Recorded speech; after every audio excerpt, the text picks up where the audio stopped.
नवंबर 2024, दिन गुरुवार, हिंदी तिथि त्रयोदशी और चतुर्दशी दोनों रहेगी। और आइए बात करते हैं आज के मुख्य समाचार में देश। देखिए दोस्तों, आज के दिन को वर्ल्ड डायबिटीज डे के रूप में मनाया जाता है हर साल 14 नवंबर को, विश्व मधुमेह दिवस। और वहीं आज एक और खास दिन है चिल्ड्रंस डे, हमारे भारत में मनाया जाता है बाल दिवस के रूप में। आज ही के दिन 14 नवंबर को ही ये क्यों मनाते हैं, तो दोस्तों आज के दिन भारत के प्रथम प्रधानमंत्री पंडित जवाहरलाल नेहरू का जन्म दिवस है और उनके इसी जन्मदिन के उपलक्ष्य में आज के दिन को बाल दिवस के रूप में सेलिब्रेट किया जाता है। इसके पीछे वजह यह कि पंडित जवाहरलाल नेहरू को बच्चों से बहुत ज्यादा प्यार था, इसीलिए तो बच्चे उन्हें प्यार से चाचा नेहरू भी कहते हैं। तो ये आज का दिन देश की युवा पीढ़ी की मासूमियत, उनके सपनों और भविष्य को संजोने के लिए समर्पित है। उन्होंने एक बहुत ही अच्छी लाइन कही थी, the children's of today will make the India of tomorrow, यानी आज के बच्चे ही भारत का कल का आने वाला भविष्य है। इसीलिए हमें अपने बच्चों को अच्छी शिक्षा देनी चाहिए, है ना। तो सभी चुन्नू मुन्नू नन्हे मुन्ने बाल गोपाल बच्चों को बाल दिवस की ढेर सारी हार्दिक शुभकामनाएं देते हुए आगे बढ़ते हैं खबरों में। देखिए 10 राज्यों की 31 विधानसभा और केरल वायनाड की लोकसभा सीट पर वोटिंग खत्म हुई। हालांकि कुछ जगहों पर हिंसा भी देखी गई। बंगाल में एक टीएमसी नेता की भी जान चली गई। राजस्थान में भी एक निर्दलीय प्रत्याशी ने एसडीएम को थप्पड़ मारा। ये कुछ कंट्रोवर्सी भी हुई। पीएम मोदी ने भी झारखंड में कहा कि झारखंड नया इतिहास रचने को तैयार है। 23 नवंबर के बाद एनडीए सरकार के शपथ ग्रहण में मैं भी उपस्थित रहूंगा। वैसे झारखंड में मुख्यमंत्री हेमंत सोरेन भी बोले कि अगर हमारी सरकार बनी तो हर गरीब को देंगे सालाना 1-1 लाख रुपए।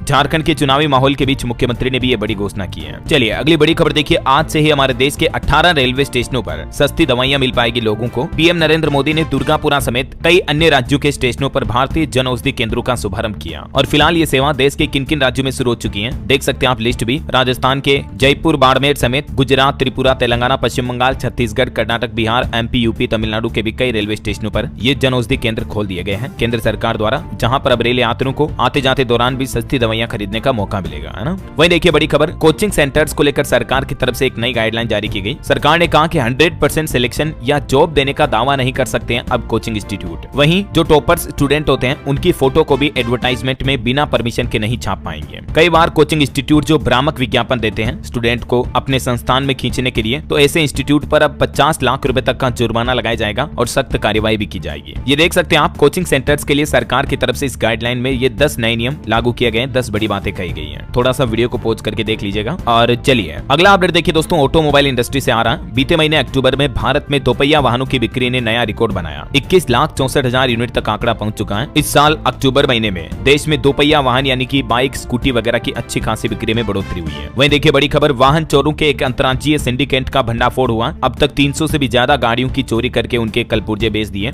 दिल्ली पुलिस की क्राइम ब्रांच ने वाहन चोरी के एक बड़े गैंग का पर्दाफाश किया है। इस गिरोह के 3 मुख्य सदस्यों को गिरफ्तार भी कर लिया गया है और उनके कब्जे से 2 चोरी की कारें और 14 इंजन भी बरामद किए गए, है ना। तो ऐसे वाहन चोर उचक के बदमाशों से आप भी सावधान रहें। चलिए अगली खबर है, नई खरीफ फसल आने पर अब प्याज की कीमतों में और गिरावट आने की संभावना है। एक सरकारी अधिकारी की तरफ से ये बात कही गई। वैसे अभी सरकार भी बफर स्टॉक के रूप में प्याज को 35 रुपए प्रति किलो की रियायती दरों पर बेच रही है। वहीं इस बार गेहूं उत्पादन में सरकार का आकलन और गणित कुछ यूं फेल हो गया। भारत ब्रांड आटे के बावजूद भी गेहूं के आटे के रेट कम नहीं हो रहे हैं और रिपोर्ट्स की माने तो आने वाले समय में गेहूं, आटा वगैरह की महंगाई और बढ़ सकती है। चलिए अगली खबर देखिए, केंद्र सरकार ने राष्ट्रीय तकनीकी वस्त्र मिशन के तहत 13 करोड़ रुपए की 12 शोध परियोजनाओं को मंजूरी दी है। केंद्रीय कपड़ा मंत्री गिरिराज सिंह की अध्यक्षता में ये 10वें मिशन संचालन समूह का उद्घाटन किया गया। देश में क्लॉथ इंडस्ट्री को और ज्यादा बढ़ावा देने के लिए टेक्सटाइल को इससे बूस्ट मिलेगा, है ना। वहीं देखिए एक रिपोर्ट सामने आ रही कि देश में नौकरी और सबसे अधिक वेतन देने वाला शहर कर्नाटक का बंगलुरु शहर बन चुका है। मुंबई, चेन्नई समेत कई शहरों में किए गए सर्वे के बाद ये रिपोर्ट सामने आई है। वहीं भारतीय स्टेट बैंक एसबीआई की भी एक रिसर्च आ रही है कि फरवरी महीने तक ब्याज दरों में कटौती नहीं होने की संभावना है। जनवरी से मुद्रास्फीति में कमी आएगी तो फरवरी 2025 के बाद हो सकता है आपको बैंक लोन वगैरह में थोड़ी ब्याज दरों में रियायत देखने को मिले, है ना। वही खबर है दोस्तों, इस बार उत्तर प्रदेश प्रयागराज में महाकुंभ 2025 में पहली बार इजराइल, अमेरिका और फ्रांस समेत दुनिया के तमाम देशों के दिग्गज भारत के जवानों के साथ गंगा आरती करेंगे। उत्तर प्रदेश सरकार देश विदेश से आने वाले मेहमान श्रद्धालुओं को महाकुंभ की भव्यता, दिव्यता का एहसास कराने की तैयारियों में जुटी है और इस बार आपको प्रयागराज महाकुंभ में कई विदेशी हस्तियां भी आरती करते हुए नजर आएगी, क्योंकि कई विदेशी मेहमानों को न्योता दिया गया है। और महाकुंभ 2025 में ये भी प्लान बनाया गया है, 40,000 से ज्यादा रिचार्जेबल लाइट से रोशन होगा मेला क्षेत्र। शिविरों में भी नहीं होगी जीरो लाइट की स्थिति। चलिए अगला अपडेट देखिए, एक एक्सपर्ट एनालिसिस निकल कर आ रही है। डेमोग्राफिक डिविडेंड के लिए शिक्षा पर सार्वजनिक खर्च बढ़ाना जरूरी है। जीडीपी का 6% होना चाहिए शिक्षा के लिए खर्च, लेकिन सालाना 2.5% के लगभग ही हो पा रहा है। अगर देश में एजुकेशन को बेहतर करना है तो एजुकेशन बजट को बढ़ावा देना पड़ेगा। वहीं खबर है दिल्ली में घने कोहरे के बीच राहत की खबर देखिए, अभी लागू नहीं होगी ग्रेप 3 की पाबंदियां।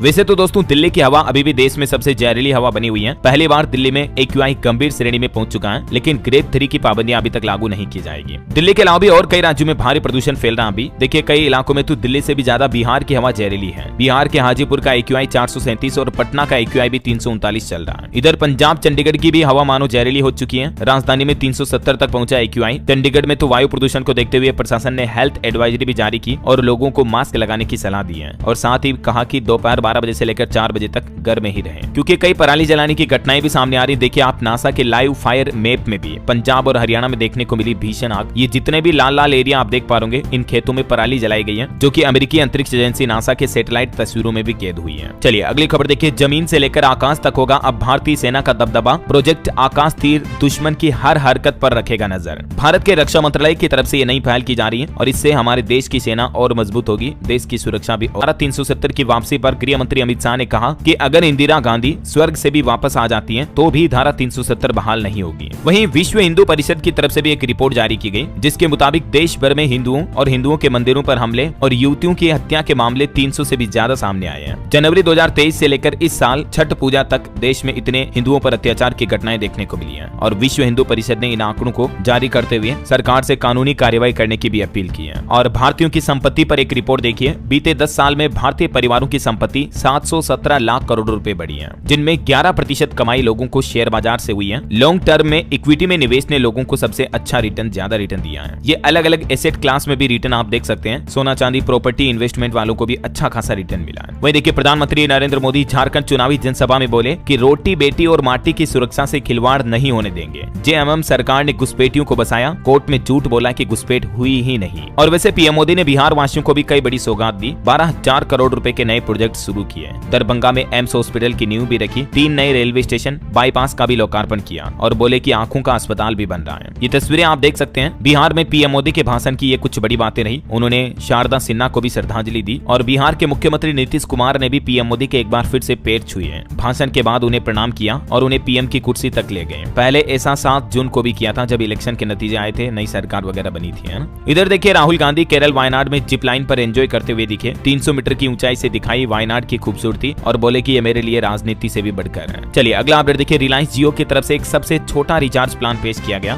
11 रुपए के इस रिचार्ज प्लान में 10 GB तक का डेटा आपको मिल सकता है। हालांकि इसकी वैलिडिटी बहुत ही कम होती है। अगर आपको इंस्टेंट डाउनलोडिंग के लिए डेटा चाहिए तो आप ले सकते हैं, बाकी 1 आवर वैलिडिटी यानी 1 घंटा ही इसे इस्तेमाल कर सकते हैं। और वहीं दोस्तों जियो की तरफ से एक 90 दिन वाला सस्ता प्लान भी पेश किया गया। इस प्लान में आपको अनलिमिटेड कॉलिंग के साथ ही 200 GB तक डेटा भी दिया जाएगा। ये 899 का प्लान है। चलिए अगला अपडेट देखिए, एक रिपोर्ट आ रही कि बिजनेस के 100 सबसे पावरफुल लोगों में एलन मस्क नंबर 1 पर हैं। फॉर्च्यून की लिस्ट में एनवीडिया के CEO जेनसेन दूसरे और मुकेश अंबानी हमारे भारत के 12वें नंबर पर रहे। ये देख सकते हैं आप दुनिया भर के टॉप 100 बिजनेस लीडर्स की लिस्ट में टॉप 12 कौन कौन है। वहीं खबर है जम्मू कश्मीर के कुलगाम में सुरक्षा बल और आतंकियों की मुठभेड़ अभी भी जारी है। बोडी मर्ग में 2-3 आतंकी छिपे हुए हैं। अतिरिक्त फोर्स बुलाई गई। नॉर्थ कश्मीर में 8 दिन में 6ठी बार मुठभेड़ हुई। और एक अनोखी खबर देखिए दोस्तों, राजस्थान पुष्कर पशु मेले में आया 11 करोड़ का घोड़ा। दावा किया जा रहा है कि यह देश का सबसे ऊंचा घोड़ा है। इसकी ऊंचाई 72 इंच है। इस घोड़े के पिता का नाम द्रोणा, दादा और परदादा का नाम शानदार और आलीशान है। ये घोड़ा पंजाब मोहाली का है, जिसे अभी पशु मेले में लाया गया है। इस घोड़े का नाम है कर्मदेव। चलिए अगली खबर देखिए, हरियाणा विधानसभा सत्र की शुरुआत हुई। SC आरक्षण में वर्गीकरण लागू करने का फैसला किया सरकार ने। अनिल विज के जान को खतरा बताने पर हुड्डा बोले कि गृह मंत्री बना दो। गवर्नर ने भी 2 घोषणाएं की। इस विधानसभा सत्र के पहले दिन टोटल 7 विधेयक पेश किए गए, जिनमें कौन कौन से विधेयक है देख सकते हैं आप। ये सत्र टोटल 3 दिन तक चलेगा। 18 नवंबर को सदन की कार्यवाही होगी। वहीं सदन में गवर्नर ने भी सरकार के 2 बड़े फैसलों की घोषणा की है, जिसमें एक तो हरियाणा में CET पास करने वाले युवाओं को अगर 1 साल तक नौकरी नहीं मिली तो फिर हरियाणा सरकार अगले 2 साल तक 9,000 रुपए हर महीना बेरोजगारी भत्ता के रूप में देगी।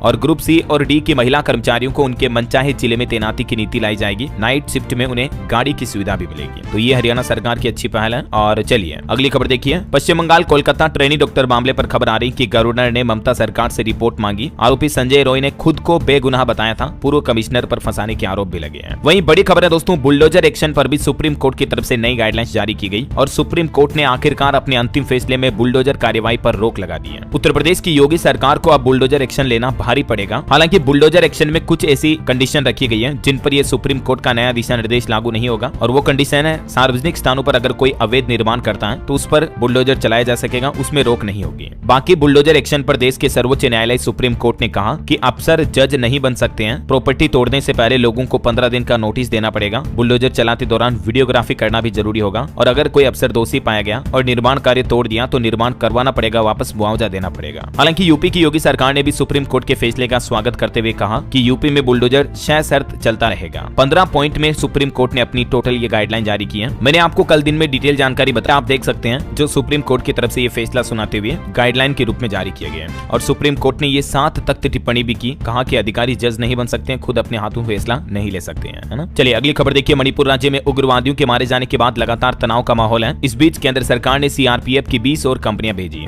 आखिरकार रातों रात केंद्र सरकार ने प्लेन से मणिपुर में तकरीबन 2000 सीएपीएफ के जवान भेजे। राज्य में कानून व्यवस्था बनाए रखने के लिए 30 नवंबर तक ये अतिरिक्त सीएपीएफ और सीआरपीएफ जवानों की कंपनियां तैनात रहेगी। जिरीबाम हमले के बाद केंद्र सरकार की तरफ से मणिपुर में ये सुरक्षा बढ़ाई गई है। घटना के विरोध में इम्फाल घाटी के 5 जिले भी बंद रहे। चलिए खबर है, देव दीपावली के त्योहार से पहले वाराणसी नो फ्लाई जोन घोषित किया गया। 15 नवंबर को सजेगी काशी। 15 नवंबर को देव दीपावली का त्योहार भी है कल। वहीं रेलवे से खबर आ रही कि 2025 की इस तारीख को चलेगी न्यू दिल्ली श्रीनगर वंदे भारत ट्रेन और कई राज्यों के रेलवे स्टेशनों पर इस ट्रेन का ठहराव होगा। सरकार का प्लान है 25 जनवरी से ही नई दिल्ली श्रीनगर वंदे भारत स्लीपर ट्रेन चलाने का फैसला किया है। खास करके जम्मू कश्मीर के लोगों को नए साल 2025 में ये बड़ा तोहफा मिलेगा। बहरहाल अभी आज तमिलनाडु, पुडुचेरी, कराईकल, केरल, माहे, तटीय आंध्र प्रदेश, यनम और दक्षिणी आंतरिक कर्नाटक में गरज के साथ तेज बारिश होने का अनुमान व्यक्त किया है। और खबर देखिए कि पाकिस्तान के लाहौर के जहरीले धुएं से हमारे उत्तर भारत में भी धुंध कोहरा सा छाया हुआ है। अमृतसर में तो विजिबिलिटी 50 मीटर तक रह गई है। दिल्ली में 8 फ्लाइट को डाइवर्ट भी करना पड़ा। पूरे एनसीआर में एक्यूआई 400 के पार पहुंच चुका है। राजस्थान में भी 17 नवंबर के बाद सर्दियां बढ़ना शुरू हो जाएगी। मध्य प्रदेश में 15 नवंबर के बाद तेज ठंड पड़ेगी। छत्तीसगढ़ में भी 15 तारीख से ठंड की शुरुआत हो जाएगी। हिमाचल प्रदेश में 15-16 तारीख को बारिश और बर्फबारी की चेतावनी है। 4 दिन तक घनी धुंध का येलो अलर्ट भी जारी किया है। और भी कुछ अगले 24 घंटों के दौरान अलग अलग राज्यों में मौसम की संभावित गतिविधियां क्या रह सकती हैं, तो इसकी डिटेल आप स्क्रीन पर देख लीजिएगा। और चलिए मौसम के बाद आगे बढ़ते खबरों में। सराफा बाजार पर नजर डालें दोस्तों, तो देखिए सोना चांदी के भाव पर एक बड़ी खबर तो ये आ रही है। देखिए अमेरिका में डोनाल्ड ट्रंप की जीत के बाद गोल्ड मार्केट में लगातार गिरावट का दौर जारी है और मार्केट एक्सपर्ट का यह अनुमान है दोस्तों कि दिसंबर में 72,500 तक भी गिर सकता है सोने का भाव। अभी 77,430 रुपए प्रति 10 ग्राम चल रहा है दिल्ली सराफा बाजार में, जबकि पिछले महीने अक्टूबर की 27 तारीख को यानी लगभग 15-20 दिन पहले अभी सोने का भाव कितना था, 80,400 पर, जो अभी इतना तो टूट चुका है। कुछ अलग अलग शहरों में भी देखिए सोना 266 रुपए बढ़कर 75,000 रुपए तक पहुंच चुका है। ये ज्वेलरी वाले सोने का रेट है। और चांदी 89,645 रुपए प्रति किलो बिक रही है। और भी अलग अलग कैरेट के हिसाब से सोने का रेट आप देख सकते हैं स्क्रीन पर। वहीं मार्केट के हालातों पर भी नजर डालें दोस्तों, तो शेयर बाजार में भारी गिरावट का दौर जारी है। बढ़ती महंगाई के कारण लूट का बाजार 1% से भी ज्यादा टूटकर बंद हुआ सेंसेक्स निफ्टी,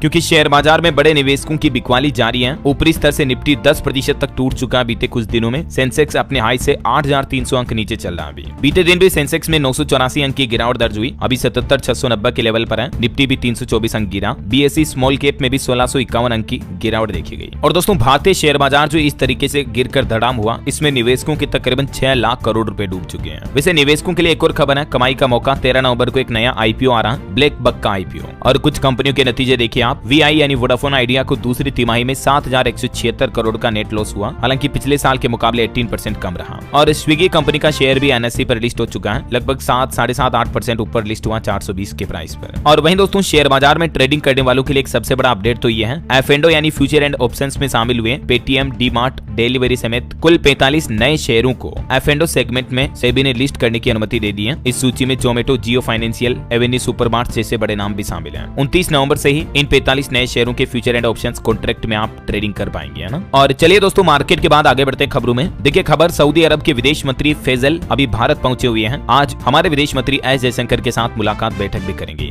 वही खबर है दोस्तों, दुनिया में जल्द ही मशीन और इंसानों के बीच होगी लड़ाई। युद्ध की चुनौतियों पर सीडीएस अनिल चौहान की तरफ से भी ये बड़ा बयान सामने आया। भविष्य में रोबोट्स और इंसानों के बीच होगी लड़ाइयां। और खबर है, जम्मू कश्मीर में आतंकी घटनाओं में 70% तक की गिरावट हुई। गृह मंत्रालय ने संसदीय समिति को यह बात की जानकारी दी। और वहीं दोस्तों एक सगे भाई बहन की एक प्रेरणादायक स्टोरी देखिए आप। भाई बहन दोनों ने रचा कीर्तिमान, पहली बार नौसेना में संभाल रहे युद्धक जहाजों की कमान। ये प्रेरणा देवस्थली आईएनएस त्रिकंत के कमांडिंग अफसर के तौर पर काम कर रही है और उनके भाई ईशान को आईएनएस विभूति का कमांडर बनाया गया।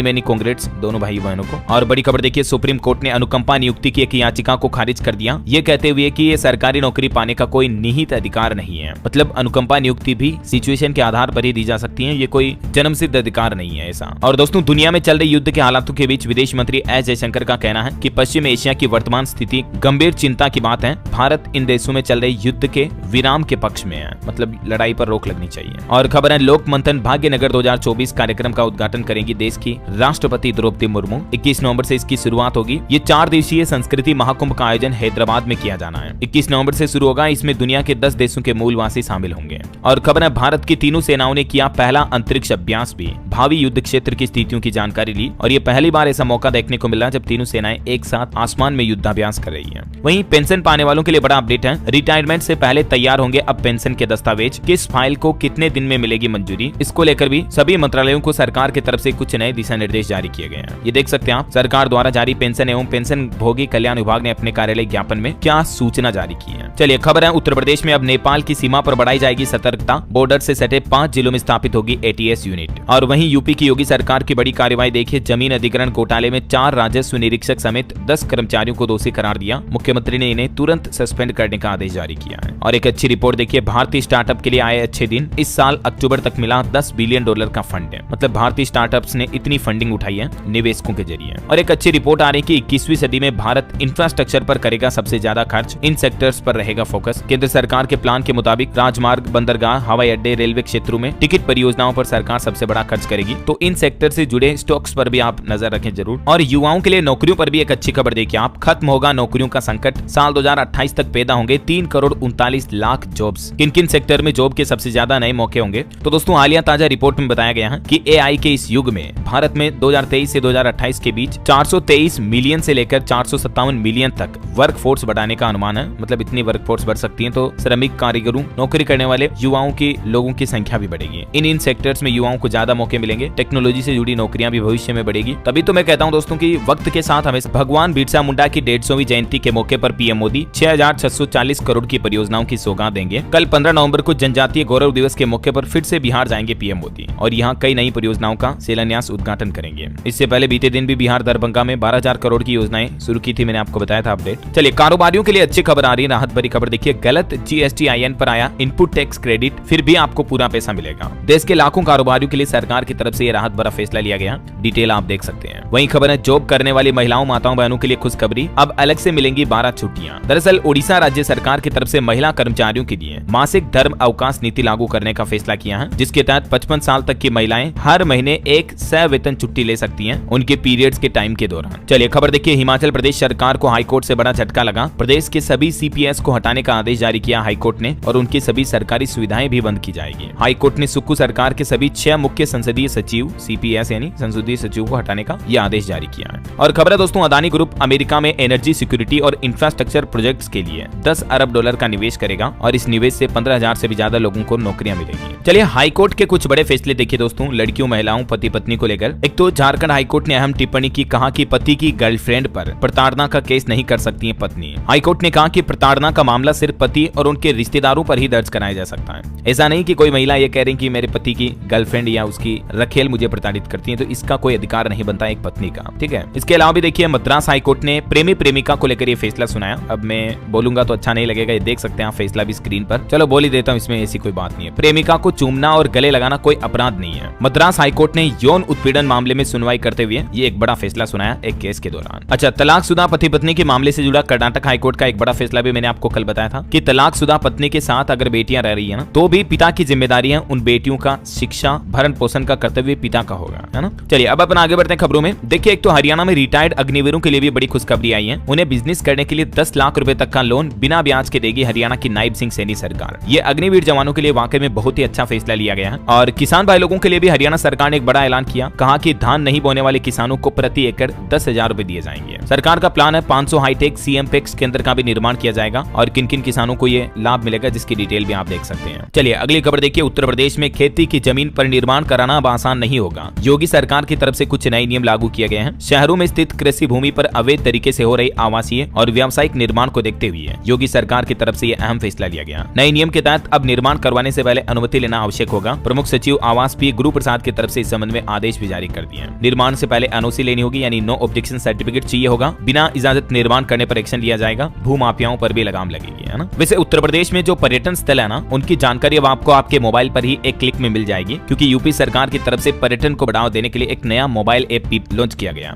तो इस खास ऐप के जरिए आप अयोध्या, काशी, लखनऊ, मथुरा, झांसी, गोरखपुर सभी पर्यटन स्थलों की जानकारी एक ही ऐप पर देख पाएंगे, ठीक है ना। वही खबर है CISF की पहली महिला बटालियन को केंद्र सरकार से मंजूरी मिली। अपडेट तो मैंने आपको कल ही बताया था। तो ये जो महिला बटालियन होगी ना, इनकी ड्यूटी लगाई जाएगी एयरपोर्ट, मेट्रो स्टेशन हो गए, और ये कई VIP की सुरक्षा भी संभालेगी। गृह मंत्री अमित शाह की तरफ से ये बड़ा ऐलान किया गया। इस बटालियन में 1000 से भी ज्यादा महिलाएं शामिल होगी। चलिए खेल जगत से खबर है दोस्तों, भारत ने 11 रन से जीता तीसरा T20 मैच। यानसन की 50 देखने को मिली, तिलक ने सेंचुरी लगाई। सीरीज में 1-2 से पीछे हुआ साउथ अफ्रीका। देर रात आखिरकार भारतीय क्रिकेट फैंस के लिए ये अच्छी खबर आई है। वही खबर है कि वेस्ट इंडीज और आयरलैंड के खिलाफ 9 मैच खेलेगी India women's team. Navi Mumbai, Baroda और राजकोट में ये मुकाबले होंगे। 15 दिसंबर से सीरीज शुरू होगी। अच्छा, वैसे खेल समाचार की बात हो रही तो एक खेल जगत से जुड़ा अनोखा रिश्ता भी तय हुआ। आपको बता दूं, एक दूसरे के हुए हॉकी खिलाड़ी ओलंपियन आकाशदीप और मोनिका की सगाई हो चुकी है। 15 नवंबर को पंजाब मोहाली में ये शादी करेंगे। दोनों को ढेर सारी बधाई और शुभकामनाएं हम सब की तरफ से। Many congrats. चलिए आगे बढ़ते हैं खबरों में। तो देखिए, विदेश मंत्री S जयशंकर और ओडिशा राज्य के मुख्यमंत्री ने 18वें प्रवासी भारतीय दिवस सम्मेलन की आधिकारिक वेबसाइट का शुभारंभ किया। वहीं खबर है बायोफ्यूल मिश्रण के माध्यम से देश में आयात बिल में 91,000 करोड़ रुपए की बचत की जा सकती है। केंद्रीय पेट्रोलियम मंत्री हरदीप सिंह पुरी का यह कहना है। खबर है पंचायती राज मंत्रालय आज नई दिल्ली में वित्त आयोग के 1 दिवसीय सम्मेलन का भी आयोजन करेगा। वहीं देखिए, मेजर जनरल कौशिक मुखर्जी ने संभाला एस ऑफ स्पेट्स डिवीजन के जनरल ऑफिसर कमांडिंग का पदभार भी। और देखिए, भारतीय नौसेना 21 से 22 नवंबर तक तटीय रक्षा अभियान सी विजिल 24 का चौथा संस्करण आयोजित करेगी। दिल्ली मेट्रो की नई बाइक टैक्सी सेवा में महिलाएं भी शामिल होगी। 11 नवंबर से दिल्ली सारथी 2.0 के माध्यम से नई शुरुआत हो चुकी है। और बड़ी खबर देखिए, नियमों का उल्लंघन कर रहे हैं क्विक कॉमर्स प्लेटफॉर्म। 3 करोड़ किराना स्टोर्स पर खतरा मंडराया हुआ है। केट की तरफ से ये चेतावनी दी गई। खबर है उत्तराखंड के मुख्यमंत्री पुष्कर सिंह धामी बोले कि जल्द ही लागू होगा सशक्त भू कानून। ड्राफ्ट पर चर्चा करते हुए उन्होंने कहा कि सुझावों को भी शामिल किया जाएगा। वहीं मुख्यमंत्री धामी ने किए बद्री विशाल के दर्शन। शुरू हुई बद्रीनाथ धाम के कपाट बंद करने की प्रक्रिया भी। 17 नवंबर को रात 9 बजे बद्रीनाथ धाम के कपाट इस सीजन के लिए बंद कर दिए जाएंगे। इससे पहले आपको पता होगा यमुनोत्री, गंगोत्री, केदारनाथ धाम के कपाट बंद हो चुके हैं क्योंकि शीत ऋतु में अभी बर्फबारी शुरू हो जाती है। और खबर है चंडीगढ़ में बनेगा हरियाणा का नया विधानसभा भवन। केंद्र सरकार की तरफ से अधिसूचना जारी की गई। यूपी आगरा में देखिए, नकली दवाओं का एक बड़ा खुलासा सामने आ रहा। हिमाचल प्रदेश और हरियाणा से फेक मेडिसिन लाने वाला गिरफ्तार हुआ, STF ने दबोचा। खबर है सरकारी बस सेवा की शुरुआत हुई। सिर्फ 8 घंटे में पहुंच सकेंगे खाटू श्याम मंदिर। हरियाणा के पलवल के लोगों के लिए अच्छी खबर है क्योंकि यहाँ से ये सीधी बस सेवा शुरू हुई है। वहीं देखिए, आधार कार्ड को लेकर मध्य प्रदेश हाईकोर्ट ने महत्वपूर्ण आदेश दिया और कहा कि आधार कार्ड आयु का नहीं बल्कि एक पहचान का दस्तावेज है। मतलब आधार कार्ड के जरिए आयु को प्रमाणित नहीं किया जा सकता, ऐसा है ना। खबर है नोएडा ग्रेटर नोएडा एक्सप्रेसवे पर अब सफर होगा आसान। 131 करोड़ में बनेगा जट्टा अंडरपास। कई गांवों को मिलेगा फायदा। वहीं नोएडा के एयरपोर्ट पर भी ट्रायल शुरू होने जा रहा। दिन रात ट्रायल होगा। हर रोज रनवे पर उतरेंगे 2 से 3 विमान। आने वाले शुक्रवार से ही रनवे पर रोजाना उड़ान भरेंगे विमान और इसका ऑफिशियली कॉमर्शियल संचालन 2025 तक शुरू होने की संभावना है। खबर है पंजाब में निकाय चुनाव की तैयारी शुरू। इलेक्शन कमीशन ने जारी किया वोटर सूची के संशोधन का प्रोग्राम। 25 नवंबर तक दाखिल होगी आपत्ति। और देखिए, पंजाब में 19 नवंबर को शपथ लेंगे नए पंच। जिला स्तर पर आयोजित होंगे कार्यक्रम। मंत्री करेंगे शिरकत। खबर है गुजरात अहमदाबाद में 25 जनवरी को होगा कोल्ड प्ले कॉन्सर्ट का आयोजन। नरेंद्र मोदी स्टेडियम में होने वाले इस शो के टिकट 16 नवंबर 2024 को लाइव होंगे। वहीं खबर है हरियाणा में गरीबों और मजदूरों को मिलेंगे 6 लाख नए मकान। नायब सिंह सैनी सरकार ने सदन में पेश किया विकास का रोड मैप भी। चलिए दोस्तों, कुछ एजुकेशनल अपडेट्स देख लेते हैं अपन। देखिए, DRDO में जूनियर रिसर्च फेलोशिप का मौका है। 37,000 तक स्टाइपेंड के साथ 15,000 सालाना ग्रांट भी मिलेगा। इसमें आवेदन 9 नवंबर से ही शुरू हो चुके हैं, ठीक है। इसके अलावा देखिए, दिल्ली के प्राइवेट स्कूलों में नर्सरी में दाखिले के लिए भी 28 नवंबर से आवेदन शुरू होंगे और फॉर्म जमा करने की अंतिम तारीख 20 दिसंबर है। खबर है EWS नियमों में होगा बड़ा बदलाव। दिल्ली के प्राइवेट स्कूलों में दाखिले के लिए वार्षिक आय सीमा भी बढ़ाई जाएगी। दिल्ली के उपराज्यपाल यानी LG की तरफ से निर्देश जारी किया गया। कम से कम 5 लाख रुपए तक आय सीमा को बढ़ाकर करने का सुझाव दिया है। खबर है उत्तर प्रदेश में सरकारी स्कूल में पढ़ने वाले बच्चों के अभिभावकों के लिए भी नई गाइडलाइन जारी हुई। अब ये पाठ पढ़ाया जाएगा जरूरी है। दरअसल यूपी के मतलब प्री प्राइमरी स्कूलों में पढ़ रहे विद्यार्थियों के अभिभावकों को घर में बच्चों से अच्छा व्यवहार करने व सकारात्मक माहौल बनाए रखने के तौर तरीके सिखाए जाएंगे। मतलब अभिभावकों माता पिता की ये जिम्मेदारी होगी कि बच्चों को नैतिकता का पाठ भी पढ़ाएं स्कूली पढ़ाई के साथ साथ, है ना। और देखिए, बिहार बोर्ड ने भी दिया 12वीं की परीक्षा के लिए आवेदन करने का एक और मौका। जिन उम्मीदवारों ने अभी तक भी फॉर्म नहीं भरा तो बिहार बोर्ड 2025 एग्जाम के लिए आवेदन फिर से कर सकते हैं क्योंकि बिहार बोर्ड ने विंडो फिर से ओपन कर दी है। ये इसका ऑफिशियल पोर्टल है और अभी आवेदन करने की लास्ट डेट जो है ना 17 नवंबर तय की गई है, ठीक है ना। ये नोटिस भी आप देख सकते हैं। वहीं खबर है बिहार में तीसरे चरण की शिक्षक भर्ती के लिए रिवाइज्ड वैकेंसी जारी हुई। प्राइमरी में भरे जाएंगे 25,505 पद और बिहार की नीतीश सरकार ने शिक्षकों को भी एक और खुशखबरी दी। हर हर महीने की 10 तारीख तक जरूर करें ये काम।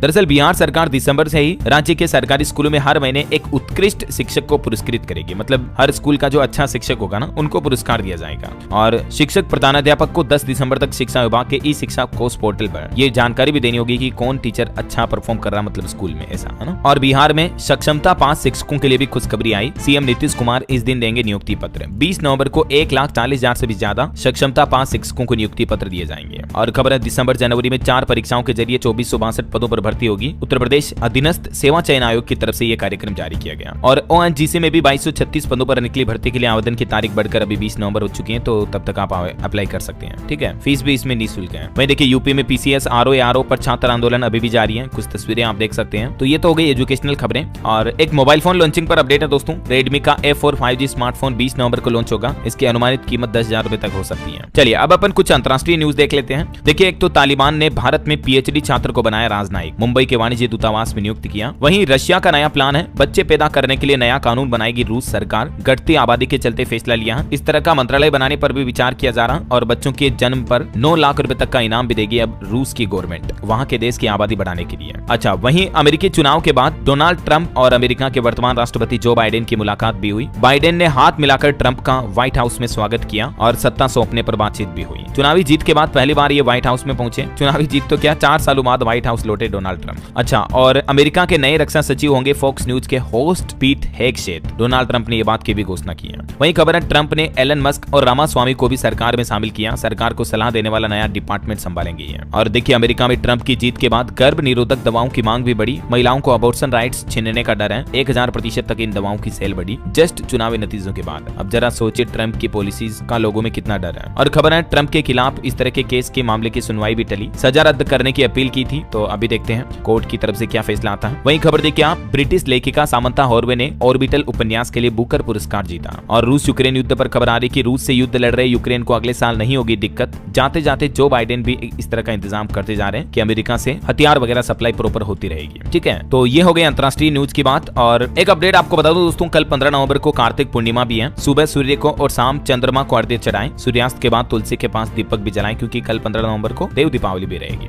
और अंत में आज के राशिफल पर नजर डालें तो देखिए, वृष राशि के लोगों को नौकरी और बिजनेस में नए मौके मिल सकते हैं। धनु राशि के लिए भी सुखद दिन रहेगा। वहीं मिथुन राशि के लोग वक्त का सही से इस्तेमाल करें। और तुला राशि के लोगों के काम योजना के अनुसार पूरे हो सकते हैं। और भी कुछ अलग अलग राशियों का राशिफल आप देख